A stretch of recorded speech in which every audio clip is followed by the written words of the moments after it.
This past weekend on Facebook and Twitter, I asked for questions you have about the paranormal. And in just a moment, I'll answer all of them.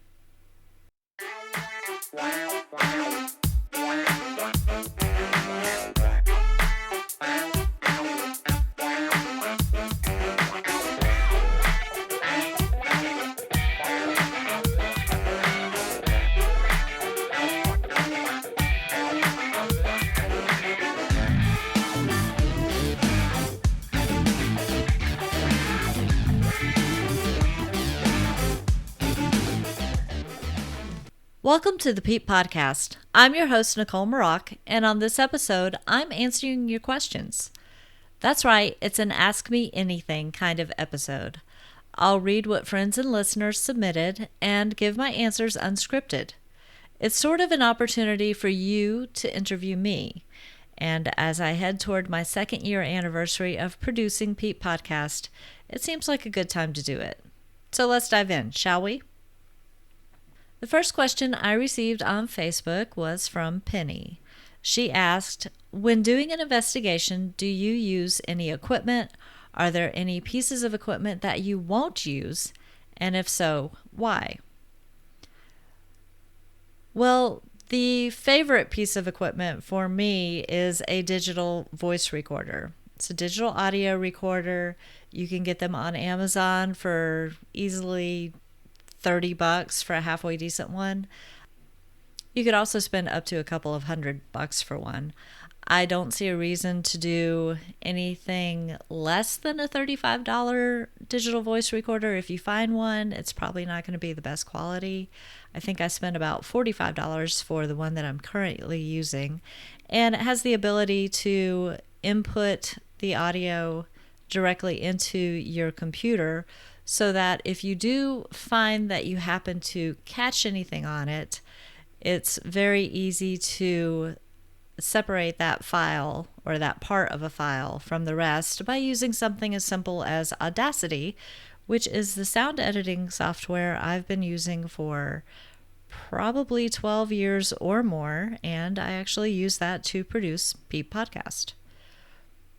The reason that is my favorite is because to this point, electronic voice phenomenon, or EVP, is the one piece of evidence, or I should say multiple pieces of evidence that I've gotten, that are really hard to debunk.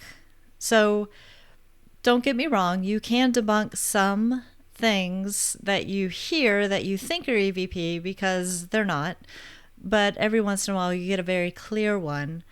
And when you do, it's just the most interesting evidence that I have heard so far. And if you have not listened to the episode that I did last year called What Do You Hear?, then I encourage you to go back and listen to that one, because that one has some of the best EVP I have caught in over a decade of paranormal investigation. And it gives you a chance to listen to it and decide for yourself what you think you hear in each of the audio recordings. And then the follow-up to that is What Did You Hear?, which was an episode or two later. I'll double check that in just a minute. And it is the results of a survey that I took with the first episode, giving the listeners a chance to say what they heard. It was a really fun experiment, and it's one of the more two of the more popular episodes that I've done. Okay, that was episode 17, the interactive EVP episode, What Do You Hear? And the follow-up was episode 20, the interactive EVP experiment results episode, What Did You Hear? Man, I made those titles a mouthful, didn't I? Part 2 of that question is, are there any pieces of equipment I won't use? I will say that I'm not too fond of spirit boxes. I do know some people who claim they've gotten really good audio anomalies that way. And I should say that even the EVP that I've caught are best described as audio anomalies. We do use the word evidence often, but truly anomalies is the best description. Anyway, to me, in most cases, it could be very coincidental, especially if you're getting very short answers like yeses and nos. The constant searching through static is absolutely irritating to me. My ears just can't take much of that to begin with. So yeah, it's a very annoying piece of equipment that I'm not interested in using for myself. I'm not going to tell anybody else not to use it, but it's not something that I would use. A young lady named Astrid said that she wants to know if there are any bad ghosts, like the bad ghost in Ghostbusters. And I cannot tell you how much joy this particular question brought to me, because she is a small one, and the fact that her parents have introduced her to Ghostbusters already, I applaud 100% because I absolutely love that movie. There are bad ghosts. I will say that if a person was a bad person in life and they happen to get trapped in the spiritual world as a ghost, they're probably going to be a bad ghost. What happens in life, what the person is in life, tends to translate into the other side. But the difference there is that we have not run into any Slimers, any gluttonous ghosts that I am aware of. Those are very fictional. We have also not run into the types of ghosts who would drive taxis and cause wrecks or anything like that. Our ghosts are much more tame, I would say. The few bad ghosts that we've discussed, I think I will actually be talking about and answering a question coming up in just a few minutes. So I'll save that story for later, but I will say that just to sum it up, if a person is bad in real life and becomes a ghost after death, they're probably not going to be a very nice ghost. Jonna asks, what advice would you give someone who's terrified of the paranormal? And this is a really good question, because as a child, I was terrified of ghosts and many other aspects of the paranormal, including aliens. I would say that, first off, don't believe what horror movies tell you, or even Ghostbusters, which is not a horror movie. But obviously, some people look at those movies and they think, well, that could be the way it is. Well, it's not, especially not Ghostbusters. But the horror movies are meant to scare you. And after over a decade of investigating supposedly haunted locations, I would say that the spirits that I think I have run into, for the most part, have actually just been human beings, but the spirits of human beings. So disembodied human beings, we could say, who are just interested in getting a little bit of attention, or trying to communicate something, or even just curious about what we're doing there, or what the owner of the house is up to. I will say that it does seem that if somebody, like, say, a past owner of a home is still present spiritually in the home, and you start to do major renovations, that does seem to stir things up. So there is some truth to that. But they don't tend to, most of the time. I never say never, and I never say always, but typically they don't tend to get angry and try to destroy things or hurt people. So I would not put a lot of stock into any horror films. I will also say that if you experience the paranormal, especially in a way that is positive, it's really something to be thankful for. It's not something to be afraid of. So if you feel like you're getting a message from a past loved one through a symbol, that's something that's a blessing. And for example, say you and your loved one talked about how they absolutely love to see hawks. And for them, hawks are symbols of good things to come. And they pass on. And within a few days of that passing, or even years down the road when you're just specifically thinking about that person and maybe even thinking of that conversation, and a hawk shows up outside your window, I would take that as a sign from that person that they know that you're thinking of them and they are checking in on you in a very positive and loving way, and that they're watching over you. I will also say that if you are afraid to have a paranormal experience because you think it's going to be something scary, you have every right to tell the universe that you don't want to have a paranormal experience, period. And just keep those psychic walls up, and the universe tends to appreciate that and respect that. And if you still manage to have a paranormal experience after that, then there's probably something very important that you're supposed to get out of it. Maddie on Facebook asks, what's your favorite personal paranormal experience?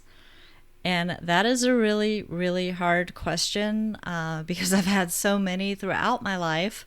Of course, in my younger years, they were very scary, which is why I can understand the what do you tell people who are afraid of paranormal question. But I think probably my favorite, very personal one is when I was, I don't know, it's been in the last 6 or 7 years, I can't remember exactly, but I was visiting my uncle up in New York, and he lives in the house that my great-grandparents built. And through activity that's happened there, as long as I can remember, we're pretty sure that both my great-grandmother and my great-grandfather are still around. They've both long been deceased, but they're still kind of hanging out in the house they built.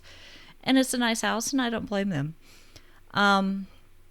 So the way that we kind of get these ideas is the cellar was kind of the purview of my grandfather. He'd go down there and tinker, and he had kind of an engineering type mind, and he would take things apart and put things together and build things, and it was just, that was his place to be. And it sounds stereotypical, but from the time it really makes sense. My grandmother's place was literally the kitchen. And so every so often things get moved in specifically those two places, but sometimes other parts of the house. And they're moved when nobody's around.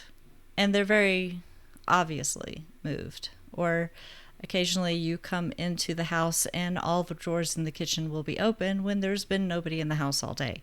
And the drawers were closed when you left. So those sorts of things happen. So since I was a paranormal investigator, I took my little digital voice recorder up to my grandmother's house, or well, my uncle's house now. And I say my grandmother's house because my great-grandfather passed when I was a very small child. So my memory was always it being my great-grandmother's house. And I decided to just do a quick EVP session while I was mostly alone in the house. And I say mostly alone because my mother was taking a shower upstairs, and I was the only other person in the building, and I knew where she was, and she was accounted for.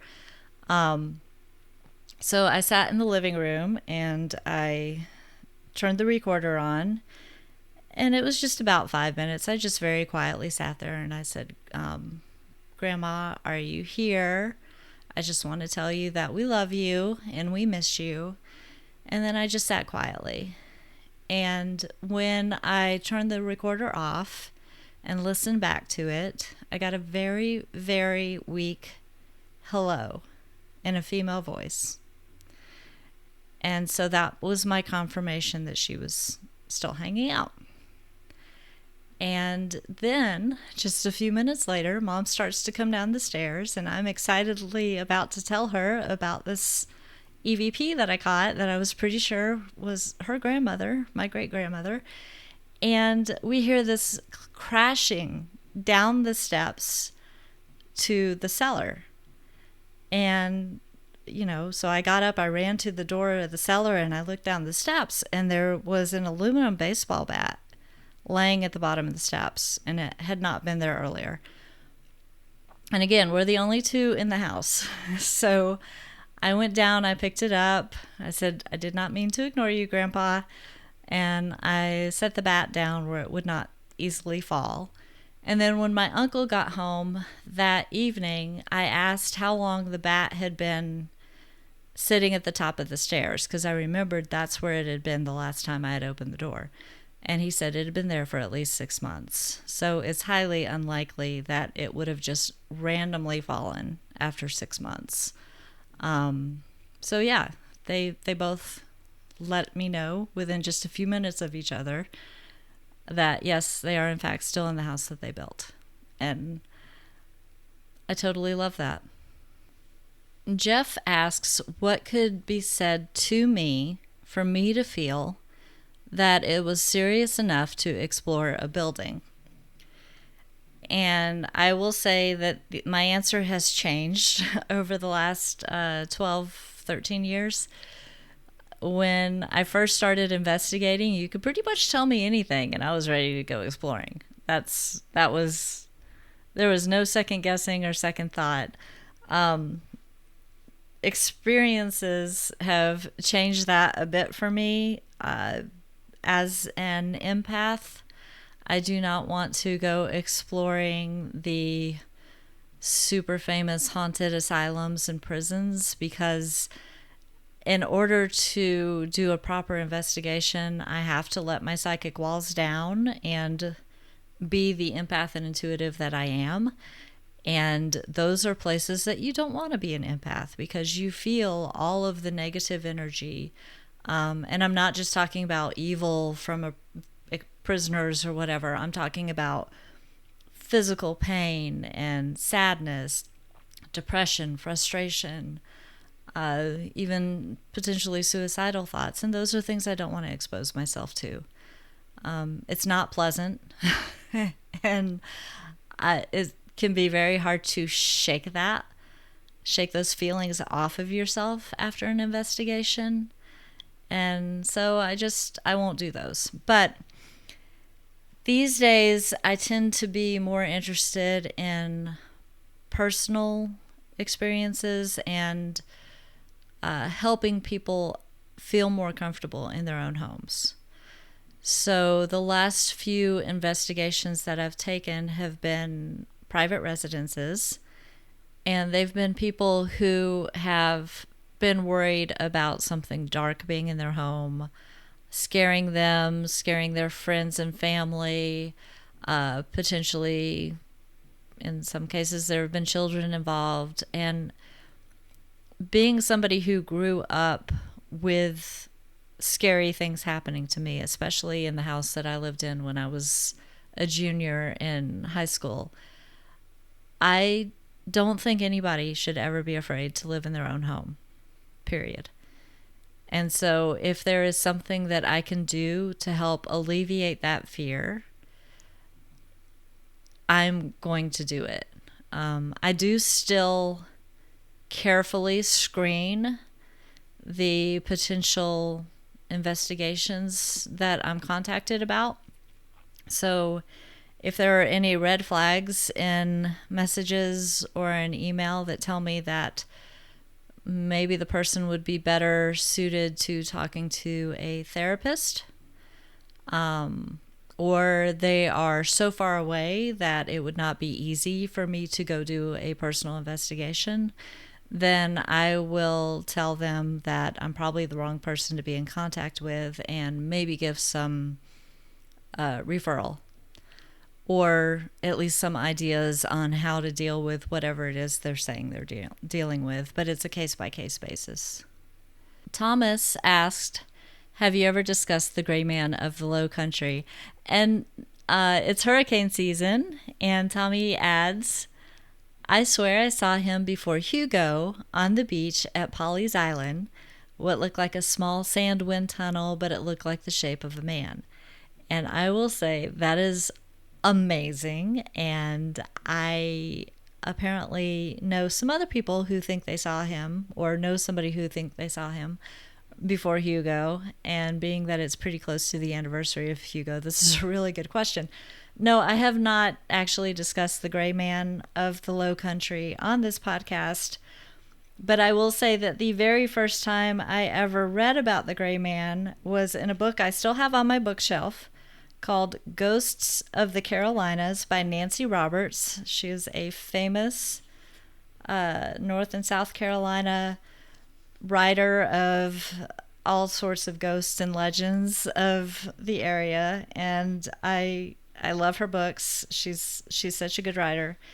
This was first printed in 1988, and the second printing was in 1990. I have the copy I have right now is the sixth printing in 1995. I will say I think the first copy I ever bought was 1992. Somebody borrowed it and didn't give it back. I hope you're not listening, or maybe you are. I have a new copy. You don't have to give it back. Anyway, so on page 40 starts the chapter of the gray man, and I'm just going to read the first paragraph, and I'm going to encourage you to go find this book for yourself. And actually, Tommy knows who the gray man is, but if you're listening and you've never heard of the gray man, go find this book for yourself. So here's a quick reading. The gray man. His appearance means danger is near, and those who see him do well to heed his warning. He has strolled the strand at Polly's Island since 1822, and when the gray man walks, danger is close at hand. For it has long been the practice of this benign apparition to show himself as a warning of impending disaster. His presence was again reported just before the tidal wave of 1893 near the old house now owned by F.W. Lachicotts. And I know I just killed that last name. I am so sorry. And he is most likely to show himself in late September or October during hurricane season. So the legend of this man it's just a really cool ghost story. I don't want to go into it too far, but I will say that to this day, people claim to see him, especially before hurricanes strike in the area of South Carolina along Polly's Island and the Grand Strand. And I absolutely do believe that spirits like that could exist, and I am sorry for them to be stuck in a situation where that seems to be their lot in the afterlife. But if their warning is heeded and it somehow saves lives, maybe it's a penance. And maybe it's a good thing. I don't know. That's the little Catholic girl coming out in me. I am who I am. Okay, Keith. Oh, so this was in reply to Tommy. Keith said his mom's side of the family is from the area, and his cousin also swore she saw him prior to Hugo. So apparently he was definitely making the rounds right before Hugo, which was a major hurricane that did a lot of damage. So if he was going to be seen, that would definitely be a good one. Okay, Maddie asks, can you train yourself to see auras? And my answer is yes. And there's a caveat. So some people are able to see auras very easily. It comes naturally to them, and I think that's amazing. I am not one of those people. And by the question, I'm guessing, Maddie, you're probably not one of those people either. There are meditations that you can do to help your eyes relax, help your brain relax, so that you can see the energy around a person. That being said, I have learned to do that. I don't do it all the time because to some degree I kind of feel like if I'm looking at somebody's aura and they haven't asked me to, it might be a little intrusive. It also is just exhausting, like being an empath, walking around just constantly getting a sense of what everybody else is feeling. But you can train yourself. I do not see color auras most of the time. I typically see shapes. So if the aura is very close to the person's body, tends to be that they're concentrating, or maybe they're uptight. If it's far from the person's body, they're usually in a relaxed state. It also depends on the situation. I actually used to practice looking at my priest's aura when I was first learning how to do this, because church seems to be the place that I can relax the most. I'm not sure what that says about me. But I always noticed that when the priest was giving the homily, or if you're not Catholic, the sermon, during Mass, that his aura tended to be more open, and I kind of always took it as he's in a relaxed state and he's channeling the word. And I don't know how right I am, because this is not something I ever discussed with anybody else. But I did notice that when he was reading the gospel, it tended to be much closer to his body, and he was focused on what he was reading. So take that for what you will. I have very rarely been able to see color, and usually I have to close my eyes to be able to see color. So I'll look at somebody, close my eyes, and then maybe I can see a color. But usually I see shape more than anything. But you can train yourself. There are books out there on how to do that, and if you make friends with a good psychic, they might be able to help you too. LJ asks, when on an investigation, does anyone ever need or would like me to be an assistant? I would like to be involved in one. I can help hold something or carry an extra backpack or anything. And I actually get that question a lot, especially back when I was investigating almost every weekend. We tend to be picky about the people that we take with us because, first off, there's potential to experience scary stuff. I'm not going to say investigations aren't scary. Most of the time they're not, but sometimes they are, and you have to know that the people around you are going to keep a clear head, and you also have to know that you can trust them, because especially if you're spending all night in a dark place with just a few people, you want to know that you can trust those people with your life, literally. Now, I do know LJ and I would trust her, but if I go on an investigation that I think would be a good fit for her, I would let her know. But I don't investigate as much as I used to because I'm honestly quite busy with podcasting and writing and having a full-time job and doing spiritual work like Reiki. So like I said earlier, it's kind of a case-by-case basis. If somebody contacts me and I think it's worth taking a closer look, then that's when I do it. LJ also asked, has there been an uptick recently in Navy pilots reporting UFOs? If so, why do you think that is? I will say there probably has been an uptick in Navy pilots because the Navy is supposedly encouraging that now. The whole thing with the Nimitz and the Tic Tac video and all of the New York Times reporting that started right around the beginning of COVID, that has made a big impact in the way people talk about UFOs, unidentified flying objects, or unidentified aerial phenomena, UAP. People are more encouraged to come out and talk about these things now. Supposedly within the military and the government, the people who do want to make reports are not supposed to be blacklisted or made fun of or looked down upon. But that being said, humans are humans and skeptics will be skeptics. So I think while there probably are more people willing to come forward, there's still a lot of people who are afraid to come forward. So it'll be interesting to see how things play out over the next few years. I am by no means an expert in the UFO world. I find it all very fascinating. Recently, in episode 42, I shared my own UFO experience. The most memorable one, the one that really did feel like a true unidentified flying object report.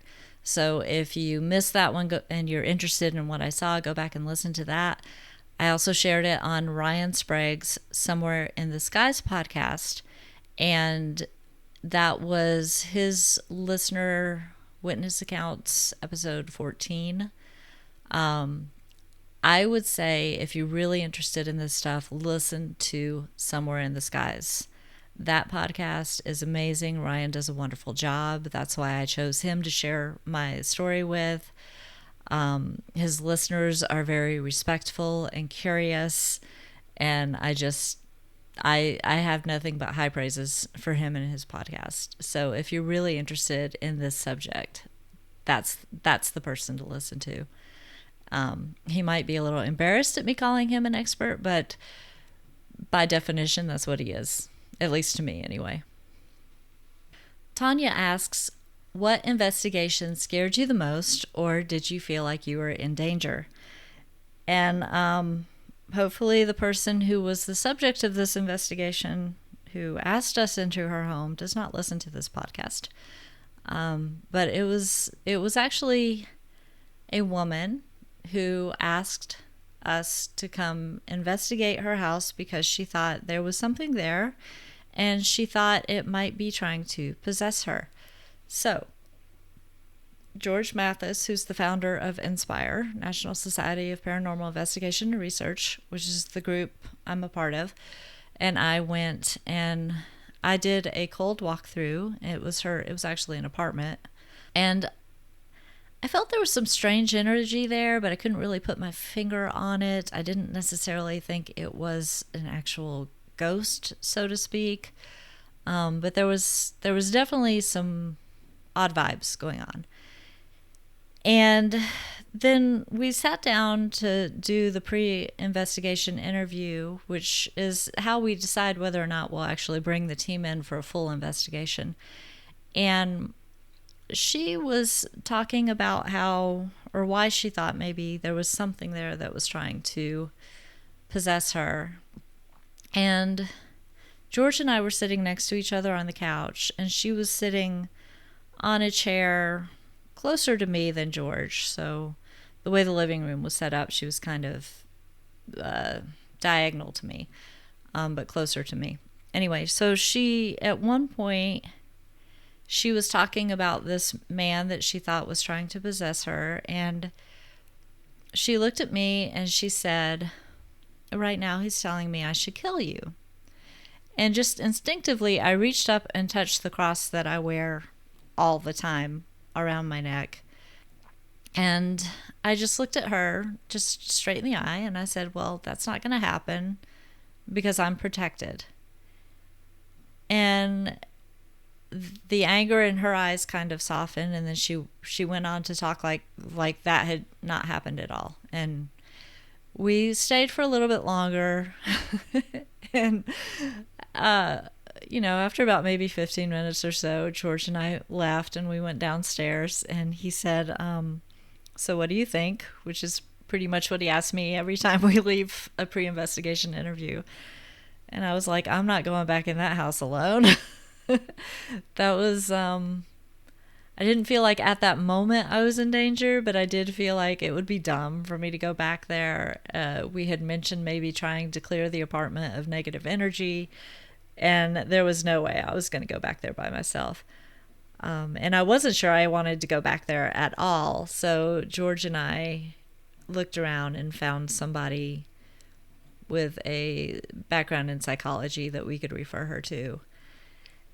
And that's about as much as I want to share about that subject.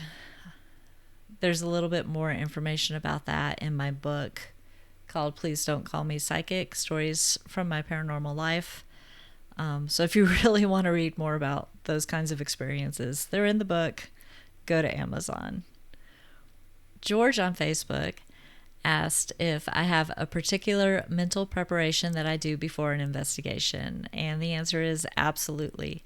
So I have learned in my 20s, I learned how to protect myself. And basically, it starts with just a grounding meditation to just make sure that I'm in the right headspace, that the stresses of everyday life are not going to affect me during the investigation, that I can put that stuff aside and just be present in the moment. And then the next thing I do is pray.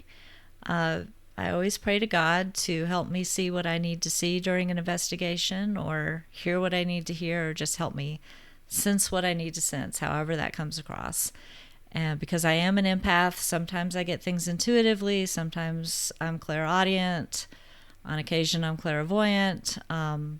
More than anything, I'm empathic and intuitive. So I just ask that whatever I sense, I am able to discern what I need to know from it to be able to help whoever it is that has called us into their home or their business. And I'll say a prayer of protection. My favorite one is the prayer to St. Michael. And if you have had a chance to read The Dark Season, which is my latest novel, you'll be very aware of that prayer. It plays a very important role in that story. And that's all I'm going to say about that. You have to read the book. Anyway, so I will do that, and it really depends on how much I know about the place that we're going into. I even do that before pre-investigation interviews, just because if we're doing it the way I like to do it, when we get to the location, I do a cold walkthrough. I ask that I not be told much, if anything, about why we're there, because I don't want to be influenced by prior knowledge on what I might pick up in the home or the business. So even then I'll do a prayer for protection, because it's very important to me to be spiritually protected and not have to worry about bringing anything nasty home. The Joyful Priest on Twitter, he is my favorite Twitter priest, asked, "What is your favorite experience and why? What is the story behind it? And how did it change your view of what you do?" And I think my favorite experience is the first time that I cleared a home of negative energy and did a layman's type blessing on that home. And the reason that it's my favorite experience was it's the first time that I did it. And we heard back from the homeowners a few weeks later that since it had happened, the entire place felt so much better. They had stopped arguing. Everything was looking good for their relationship. And it made me feel good that I was able to help in some way, because after all, that's pretty much my whole goal of doing this stuff. So a little bit more to the story is we were called in because they thought the home might be haunted. One of the things that made them think that, and they thought it might be a recently deceased relative that was close to them, was they would start arguing and things would happen, like the light bulb in the fixture above them would explode. So scary things in their minds. Looking back on it, knowing now what I know about psychokinesis and poltergeist activity, it's quite possible that it could be the energy of one or both of them was creating the kind of disturbance that could manifest in such a way. But it also could be that deceased loved one that they thought it might be was trying to get their attention and get them to calm down. Who knows? So I smudged. So I used sage to clear the negative energy out of the house, and I learned to do this from a friend who is a Native American. So before anybody tells me that I am co-opting some other culture, I was given permission and taught how to do it by somebody from that culture. And then I took my Catholic upbringing and combined that. So once I was done smudging, I had holy water from church, and I went through and asked God to bless and protect the house and seal it with the holy water, and ask the Holy Spirit to come and take care of things. And I would only do something like that if somebody were to call me in and be okay with those particular actions, because I do not try to press my beliefs on anybody else. But it worked, and we heard from them that it worked, and then we never heard from them again, which tells me that things continued to be good, because we told them if they ever needed anything else, just let us know. So I am grateful to have been a part of that process for them. Allison asked, if asked to investigate a home, how do you rule out mental illness? Not saying that I would think anyone was crazy for suspecting ghosts, but if nothing is found, etc., should that person be evaluated? Just wondering, because I would want to cover all possibilities.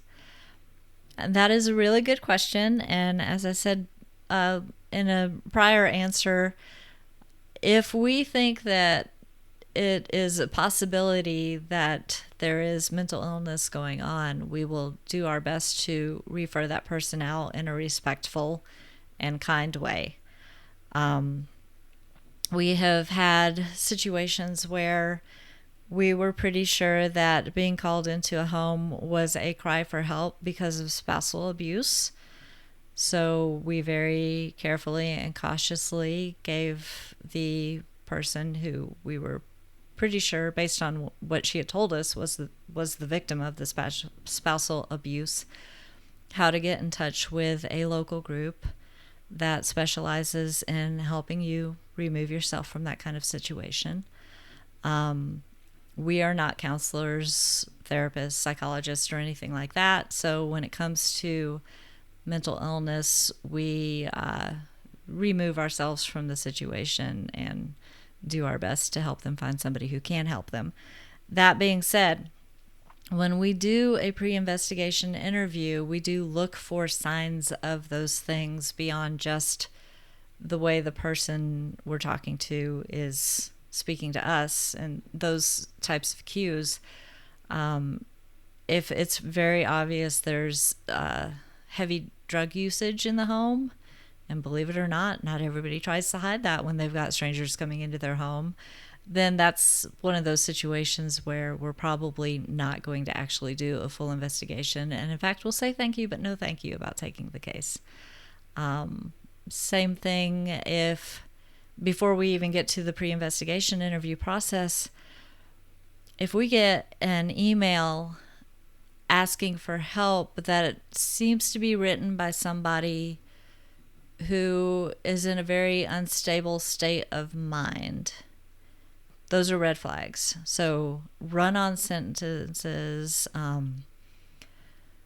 very, very long emails with the timeline jumping all over the place, lots of cursing, or it's hard to explain, because in some cases it's like, okay, are they just desperate because they haven't had any sleep for days because something really is going on? Or is this some weird cry for attention? So we have to be very careful about even how we read the messages we get. But usually, because I am an empath and an intuitive, the red flags jump out at me very quickly. And luckily, often those people are far away from me, so I can refer them to a closer local group who can decide for themselves whether or not they would want to take the case. Gerald asks, what can you tell me about the Seneca guns? I think I heard them last week when we were at the Crystal Coast. He says, we often hear artillery from Camp Lejeune, but this was from the wrong direction. We were on the beach, and this was from out over the ocean. I think that is one of the coolest mysteries about coastal Carolina. But they actually hear them in places like southern Alabama, too. I think that's one of the many places they hear we call them Seneca guns, mystery booms.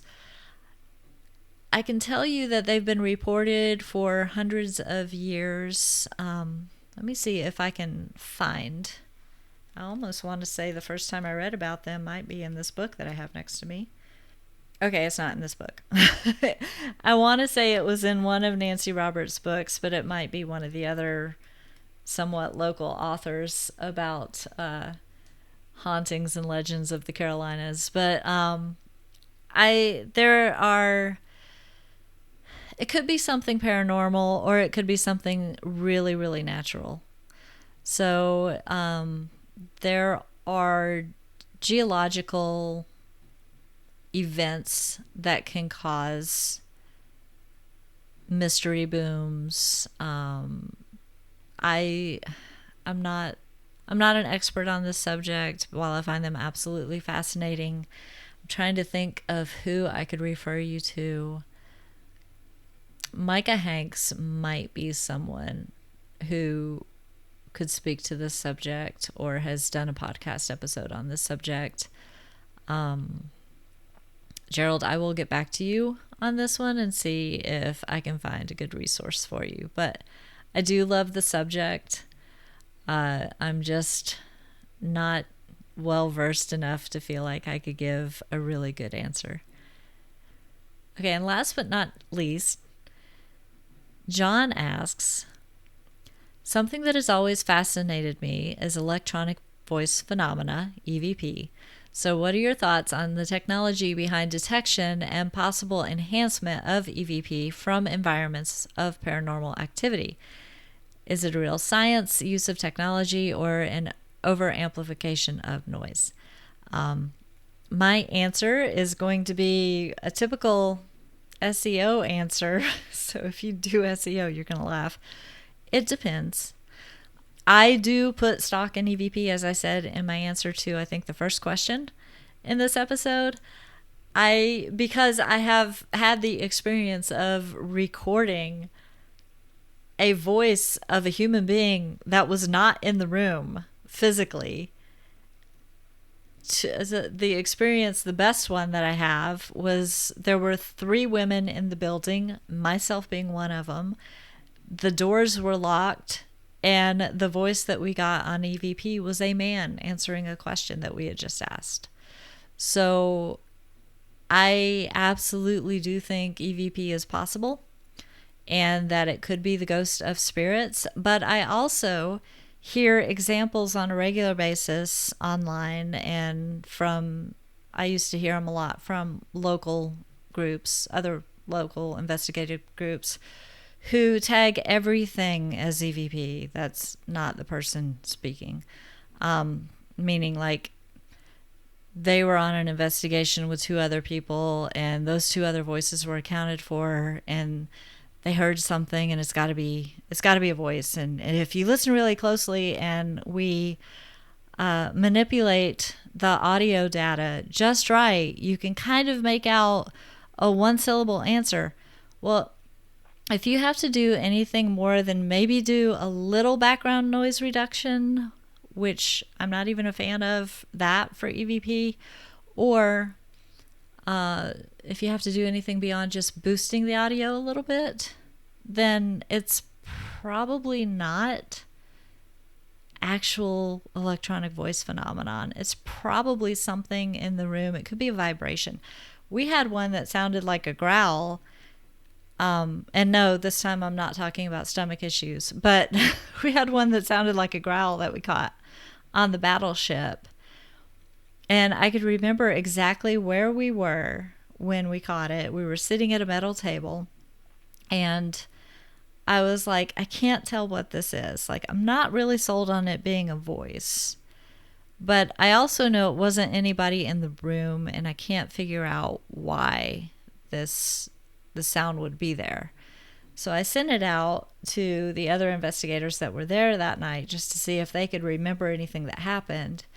And one of them, who's one of my favorite skeptics to investigate with because he does think like this, said, we were sitting at a metal table, and the voice recorders were on that table. And even though I always put my voice recorder on a piece of foam to kind of cut down on some of the vibration, he said it's possible that somebody dropped a pin and the pin rolled across the table. And the more I listened to it after he said that, the more I was like, that is absolutely possibly what this is. So in that case, because there is a potentially very mundane explanation for it, even though it sounds like a growl, I have to throw it out. Plus, growls are not the things we usually get on the battleship. So you have to be very smart and skeptical about what you're getting, what you're listening to, if you want your EVP, the true anomalies, like the male voice when there were nothing but women in the building, to be taken seriously. Okay, thanks for listening, and thanks to everybody who asked those questions. If you enjoyed this episode, let me know. I may do it again next year. Who knows? This is not something that I am going to do all the time, because I don't know if you all have figured this out about me. I would much rather interview other people. But in all honesty, the interview that I had scheduled for this weekend fell through and got postponed for very good reasons. And in a last-ditch effort to come up with something fun, I got this idea. And since people were willing to ask me the questions, I decided, why not? Let's go ahead and answer them. So this has been really fun for me. Thank you again for listening. If you're interested in sharing your own paranormal experiences, please use the contact form at peeppodcast.com to get in touch. That's peeppodcast.com. Remember, that stands for People Experiencing Everyday Paranormal. You can be as anonymous as you like. While you're there, sign up for my newsletter. I'll only email it once or twice a month, max, so no worries about being spammed by me. You'll receive briefs on recent episodes, upcoming information on any appearances I might be doing, news, and some additional fun stuff. In fact, I'm taking requests for what you'd like to see included in that, so if you sign up for it in the comment section, let me know what you want to see or read. You can keep up with the show on its Facebook page, facebook.com/peeppodcast. For this episode, I did ask for questions on that page. I also asked on my personal page, and most of these questions did come from my personal page and my Twitter account. So please go to that Facebook page, start following it, and next time, ask me questions. If you enjoy the podcast, please give it some rating love on your favorite podcast app. Share it with friends and subscribe so you don't miss an episode. Doing so will help the podcast be found by others, and I always give a huge thank you to everyone who's given the show some love. I really do appreciate it. No matter how you support the show, listening, telling others about it, or any other way, I absolutely appreciate your being here. Thanks again for listening. Stay safe and be well.